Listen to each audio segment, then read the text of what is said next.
Hey you guys, it's me, Tasha, CEO and Chief Coach at Start Young Financial, founder of the Millennial Wealth Academy, but most importantly, I am your sister in finance, and I want to talk to you guys today about something that I know is on your mind, and that is, what would it take for you to have more than enough money to do all of the things that you want to do? What if you had enough money to go to all of your friends' gazillion weddings? What would it take for you to be able to travel and go on vacations with family and still be able to save and invest and build for the future? How the heck are you supposed to manage your money when nobody ever taught you, your parents didn't know, the school system doesn't make it a priority?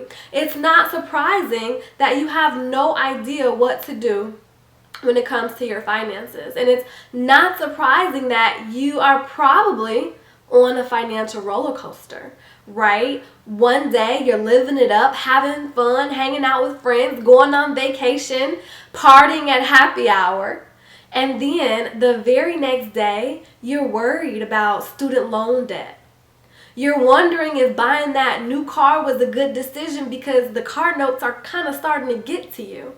And you have like this fear. When are you going to be able to start your life? When are you going to be able to buy your first home or maybe an investment property? Or how are you going to save up for a family? Or you think about sending your kids to school and you're just like, the rising cost of education, right? Almost everything that we want to do in our lives requires money. And so we have to start thinking about, how do we actually make that work? How do we make our finances work with our lifestyles so that we don't have to sacrifice either the present or the future? And it all starts by having a financial foundation that is really in alignment with the life that you want to create. A lot of times we don't even think about what it is that we're trying to create in the future because we're so bombarded by everything that's happening today. And trust me, I understand. I know what that's like. And whether you are a younger adult or an older adult, everybody is struggling with their finances. And so the purpose of this video is to really help you breathe a sigh of relief and help you understand that you are not alone. There are so many other people who are in this boat with you. And just like you, most people do not understand what it's going to take to elevate out of financial struggle. How do I know this to be true? Because just look at the statistics. 70% of people got to retirement age but didn't get to retirement preparedness. How does that happen? That is a clear indication that there is a problem, a deeply ingrained and embedded problem in the system. In America, which is supposed to be one of the greatest countries in the world, you have 50% of people who effectively, literally, have nothing from a net worth perspective. Zero. Zilch. There is no real ownership.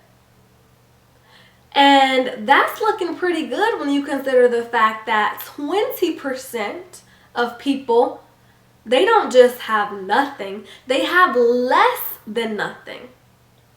And this is to help you understand that when you look to your left and you look to your right and you have this idea of keeping up with the Kardashians and you're seeing all of this stuff that's happening on TV, for the most part, people are not living these lifestyles that they portray, right? The appearance of wealth is not the same thing as the substance of wealth, okay? For me, I want to help you live a life that's going to allow you to laugh and smile.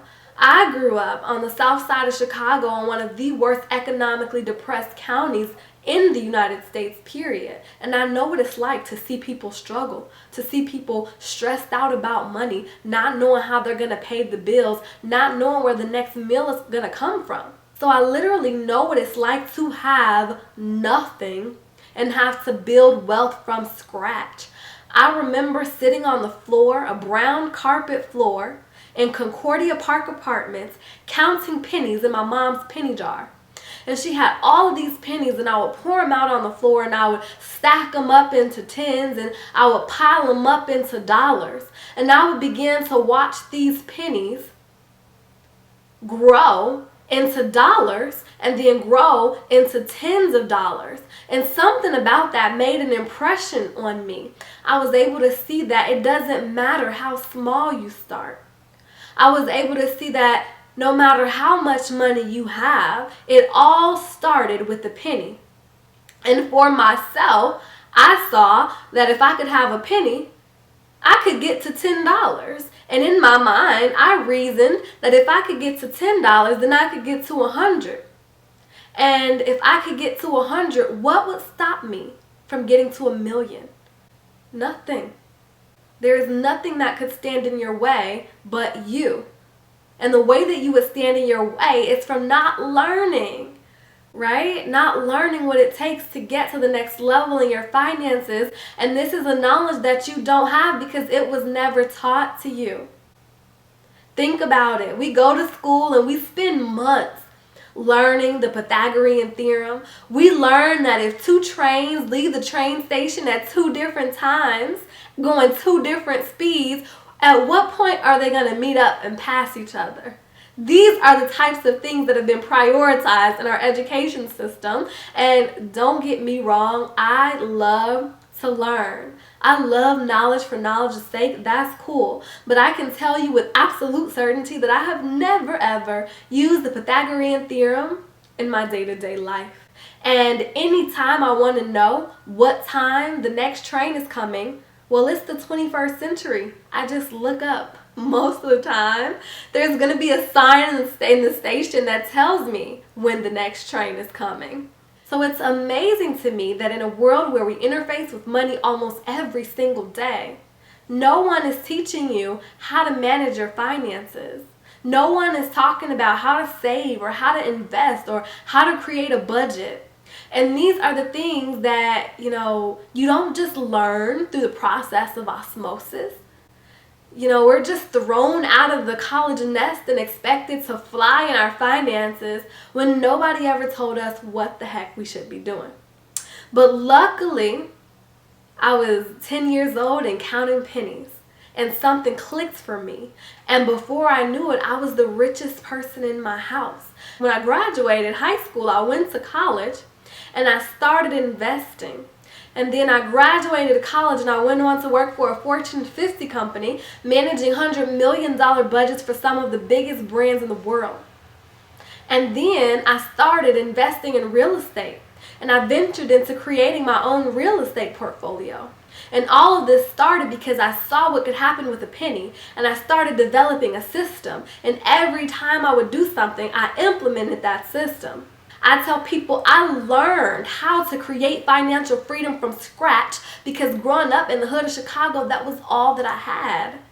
So I know what it takes to build finances because I built financial security and financial freedom for myself from the ground up, from the foundation all the way to the roof. I know exactly what it takes to build it brick by brick. And this isn't something that I learned in a book or something that I learned in the classroom. This is something that I learned through trial by fire, through trial and error, through acting and making mistakes. I have the good marks and the bad marks in my bank account to prove it.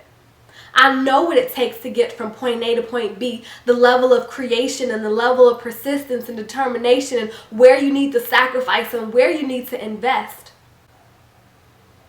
And so that's what I want to talk to you about today. And we're going to start by talking about how to create a comprehensive budget. A comprehensive budget is going to be built on 3 specific components. And this is going to be budgeting like you have never heard it before. This is going to be the most comprehensive type of budgeting that you can do that's going to inspire action. This is not a budget just so you can tell where your money is going. This is a budget so that you can tell your money what to do and build for the future. So there are 3 components of a comprehensive budget. And the very first component is going to be an income plan. Your income plan should be very specific in outlining what it is that you want to accomplish from an income growth perspective over the next 3, 6, 9, and 12 months.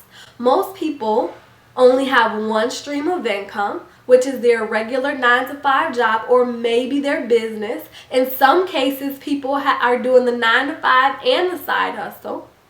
But what is your plan for income growth? Having an income isn't good enough. You have to have a plan for income growth because your income is the starting point of all of your financial potential. So not only are you going to be focusing on making money, but you want to focus on how you can make more money over time. So the second part of a comprehensive budget is going to be your spending plan. And there are 3 different parts of a spending plan. So we want to be specific. We're not just talking about spending in some general category. There are different types of spending. And you need to be mindful of how money is leaving your personal financial ecosystem. First, you have money coming into your financial ecosystem, and then you have money going out. And there are a couple ways, 3 ways that your money is going to be going out. Number 1, you have general expenses. This is going to be things like food, entertainment, clothes. Your general expenses, they don't have a deadline. They're not going to have an outstanding balance. It's just things that you just generally pay for month in and month out. The second part of your spending plan, bills, bills, bills. Your bills might be something like cable or your phone bill. These are things that have a due date, but they don't really have an outstanding balance. Once it has an outstanding balance, that's when we transition into the third type of spending, which is debt. Your debt is going to be something like your car note or your mortgage. This is going to be something that has a due date, but it also has an outstanding balance. Those are going to be really the 3 main types of spending, the 3 ways that money is leaving your pocketbook and going into somebody else's. This is money that you're not really using to build your empire. You're using it to help somebody else build theirs. So the goal is to minimize your spending as much as possible, because after your spending plan, that's when we get into the building plan. So you have your income plan, and then you subtract out your spending, and you're left with something called your uncommitted income. This is money that you have left over after spending, and this is the money that you are going to use to build with. There's always a ton of things that you can do, but I want to help you keep it as focused as possible. So you're going to focus on number 1, your emergency fund, so that when emergencies come up, you can take care of them without worrying. Number 2, I want you focused on saving for the future. All those things that I just talked about, investing in yourself, having investment property, saving up for that. Because you don't want to take money away from your emergency fund to do things that you know you're going to have to do anyway. The third component is paying down high interest rate debt. Switching between saving for the future and paying down high interest rate debt is something that you'll have to juggle. And then finally, investing for future growth. You want to invest your money so that it can grow. We don't just want our finances and our money to be stagnant. The goal is not to work forever. The goal is to make money and then have that money make money, and so on and so forth, so that eventually your money will retire you. In the next video, we're really going to dive even more into the financial action areas, and we're going to talk about how do you juggle the 4 financial action areas to improve your net worth, to accelerate your path to financial freedom. How do you create a financial system from the 4 financial action areas so that your money is working for you no matter what you're doing. We're going to talk about how do you become powerful in your finances so that you can do more of the things you love without having to sacrifice your future financial well-being. So thank you guys so much.